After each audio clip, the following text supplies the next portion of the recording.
How did the kid from your school die? Group of kids got skunk drunk and decided to take a ride down a notoriously winding road. One guy was standing in the back of the truck and fell out as they rounded one of the hairpin curves. Didn't make it. Kid in my school was bet $100 he couldn't chug a 26 apostrophe of whiskey. Won the bet. Died an hour later.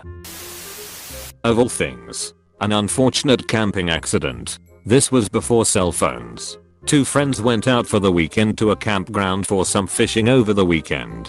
When they didn't arrive home at the time they said they would, the parents called the provincial park to see if they were running a bit late. The weather wasn't great and the camp was about an hour away from town, so it was entirely possible they decided to stay another night and drive out in the morning instead. The park warden stumbled upon their campsite and found both of them dead in their shared tent. Turns out it was a cool night and they decided to run a small heater in the tent to be warm. But it was an old heater that didn't have a shut-off sensor built in. The heater ran all night while they were asleep, and since they didn't open the flaps on their tent for air circulation because they wanted to trap the heat, the tent filled with carbon monoxide and suffocated them in their sleep. So sad. And a week before school too. I have seen a lot of death in my line of work. I used to be a forensic investigator.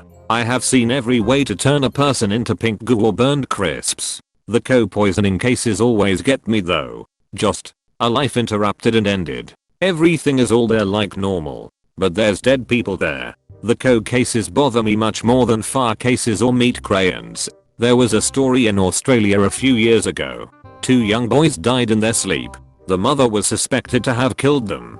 Her ex-husband, the boy's father, stood by her saying she would never harm the boys. She ended up in hospital from co-poisoning as she was still staying in the house. It was a faulty heater that was slowly killing them. The boys died first because their bodies were much smaller. The mum survived. Her and her ex-husband do a lot of campaigning about getting old heaters tested. Truly awful story. Terrible story, but so great to hear they found a way to make a difference. Yeah, it was bittersweet. I loved how the ex-husband stood by the mother of his children. The media were implying the mum killed the boys. Two truly wonderful people that, even though their marriage didn't work, they both loved their boys and remained friends and loving co-parents. And the change in legislation helps renters with shitty landlords. When they come to check your heater, they also check your fire alarms and air conditioner units. He was playing football and randomly passed out. Never woke up again. Something similar happened to a coworker of mine. He was playing basketball and sat out a game complaining of a headache. Then he passed out and never woke again. He was barely 30. It was devastating. Happened on the soccer pitch next to ours when I was playing 5A-side with my work buddies. Kid who looked late teens fell down hard and didn't come back up again. They tried CPR and the defibrillator from the office before the paramedics showed up. We just stood there speechless watching it go down. And while it looked super bad, they took him away on a stretcher still working on him, so I didn't actually find out he died until a week later when we were back for our usual slot and they held a silence. Never even found out the kid's name, but I still think about it sometimes. Life can so be fragile. Happened to a famous Dutch soccer player in 2017. Abdelhak Nouri. He's still alive, but most of his brain stopped working due to lack of oxygen and he's been on life support since then. Just horrible and terrifying. Testicular cancer at age 12. Really nice boy too. Two different people from college I know both died from testicular cancer in their very early 20s. Very scary shit. A doctor friend once told me cancer in anyone under 30 tends to be incredibly aggressive. I suppose it's because the cells generate so quickly. There's probably some bias too because young people are less likely to think it's cancer and get it checked out early, or their doctor doesn't listen.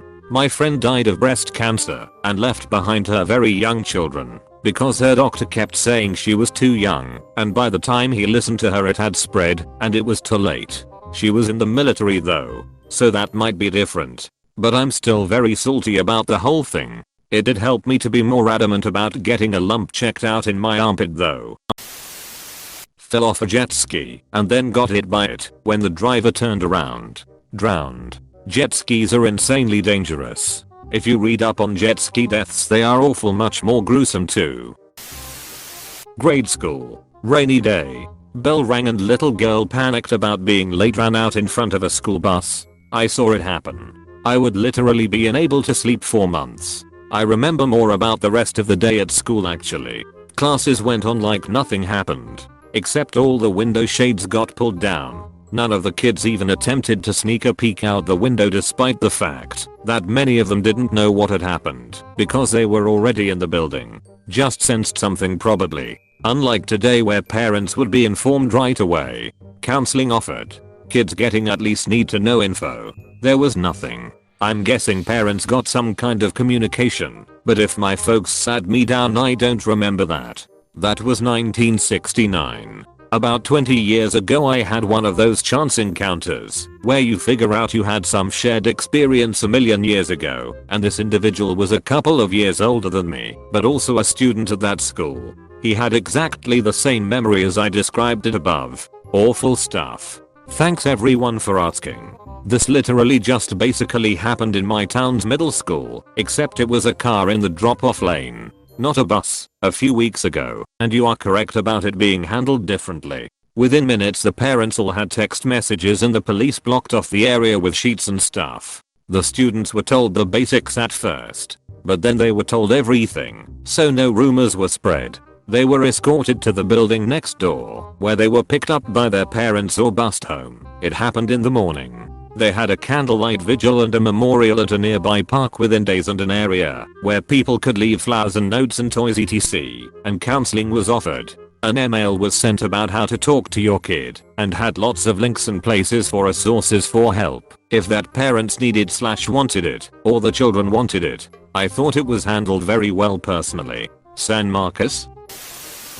Suicide in the forest behind my garden. Hung himself in his closet with a belt in 9th grade. He'd been in my earth science class, and then just wasn't there anymore. Poor guy had been bullied for years due to his Eastern European accent and being underweight. Kids are fucking cruel and the rest of us never stepped in to stop it. We're all accountable. R.I.P. Nikki. At my school I was in 9th grade too. This guy was really cool and popular, dating all the pretty girls. For whatever reason, after I was forced by the teacher to play guitar, he told me that was cool and nice to me for a moment. It was the only interaction I'd ever had with him. A week later, and he hung himself with a belt off a fence at his house because his parents told him he was adopted. Is that really why though? Sometimes even the happiest looking people are actually hiding their depression. I've had suicidal thoughts from at least 7. My 9-year-old son has been telling me about having suicidal thoughts himself for a good while, but my brother killed himself while we were all living together, and the kids had to process all that at a very young age. I do stick close to him. I talk to him often about his day and his struggles. I don't want him to ever feel like he isn't supported. He does well in school and appears to be well liked by his classmates. He's a sporty dude, very goofy, energetic, but I know what it's like to be suicidal at his age, and it's a lot of negativity to be tied to, a lot of stress. Autoerotic asphyxiation. Before the term was common knowledge, what they told us at the time was that he had hung himself. 1980. Peace out. Randy. Sorry your brother had to find you that way. Fun fact, I got suspended for 3 days for an unexcused absence attending his funeral. Fuck your school. My old school is now the filming location for Stranger Things. I've seen my locker and my parking space, and the room where I got my first French kiss. But, yeah. Fuck my school. Which seasons were the school from? The school changed for the last season I have not watched Saison 4, but every time they showed the interior of the school in the first 3 seasons, it was my alma mater. Playing along a fast moving creek deep in the woods. First teen gets pulled under really fast. Second one immediately runs and dives in to find him. A minute later, first teen comes back up on the other side, exhausted but thankfully unhurt. Guy who went in to find him was not coming back up. Was in the days before cell phones. Had to run a good mile back up the trail, hop in the car, drive to the nearby park ranger office, East Texas Big Thicket area, and report / get help, along with guide rescuers. Took about 30 minutes total to get back out there to the accident. Still no sign of him. Rescue workers found that under the higher waters were tons of plant/tree debris everywhere. 2 days of removal while still trying to control fast moving waters. His body was finally found. He had dived too deep trying to find the first friend. Getting trapped under the submerged branches. Without enough energy or breath to fight against the current to get out and back up. He was only 15. It really sucks that he died. But it says a lot about him for how he died. Trying to save his friend. Open bracket. Yep. World lost a good person. Saw his friend in need and didn't hesitate to risk his own life trying to help.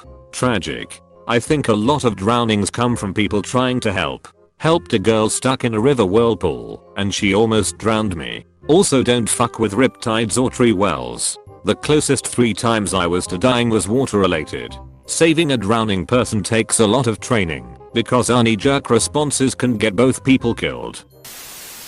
He and 2 friends were fucking around with a shotgun. It was loaded and killed him. One of the friends, the one holding the gun I believe, committed suicide a month or so later from the guilt. This happened with the popular senior at our high school. It was a house party and pretty much every kid there was drunk. He talked his girlfriend into aiming the shotgun at him and pulling the trigger, promising it was unloaded.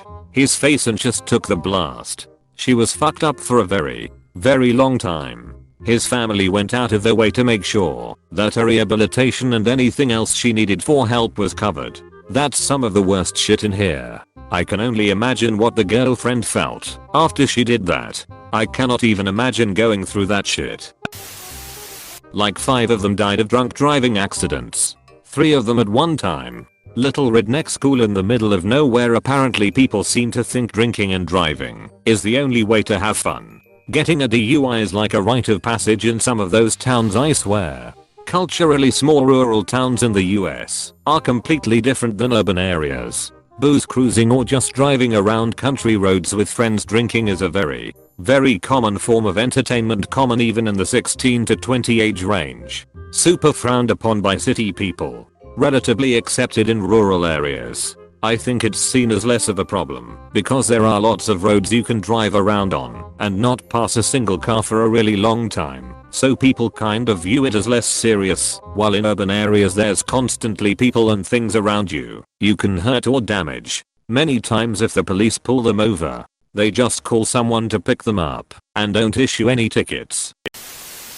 Him and his dad fell through the ice in their ice vehicle and they drowned. I got a call about something like that once. It was the warmer than usual winter. Fell right through in an ATV. I will never drive on ice as long as I live. There were a couple of guys, I think it was Maine, going across a lake at night on snowmobiles. They ran out of ice. The first guy tried turning and went in and drowned.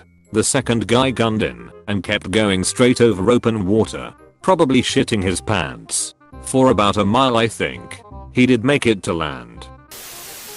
Ran over a nest of wasps in his riding mower. Went into anaphylactic shock. Ran over by the mower. That is some Final Destination shit right there. I don't think anyone I went to school with is dead yet, but I know one of my old classmates is on death row in Florida, so that's gotta count for something. Damn, what did they do, if you don't mind me asking? He killed a young kid after moving down there. He alleged that his girlfriend cheated on him with the kid, but what he did was brutal. Shot the kid, broke his legs, cut him up after he died, burned and disposed of the remains in a quarry. What the fuck? Michael Bargo. If you wanna Google him,